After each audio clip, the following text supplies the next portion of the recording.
তো বন্ধুরা অ্যাকচুয়ালি এই যে আমার বগলে যে চ্যাংড়াটা দেখতেছেন, চ্যাংড়া একটা কার্টুন কাইটে কিভাবে বলে বস্তু বানাইবো আমার বারবার করতেছি, দেখা যাক কি বানায়।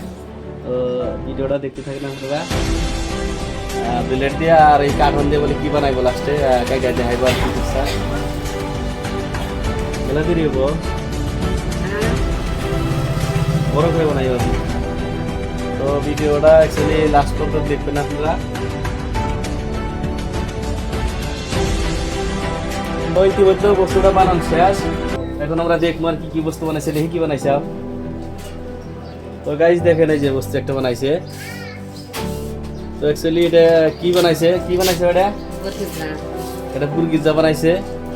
তো সরে একদম মানে যেটি আকর আছে সব কাটা বলে এরকম করে বিলেট দেখায় ডেকাটা বানা হারে সবই পারো, বাংলা মধ্যে ইংরেজি মধ্যে হিন্দি মধ্যে বাংলা বাংলা পারো, ইংরেজি পারো না, বাংলা আমি পারো। স্কুলে পড়ি না। এই যে স্কুলে পারো না, এটা কিন্তু সরেও আঁকা বিলেট দিয়ে বানায়, তারপরে পুরগিজা বানায়, সব বানা হারে না।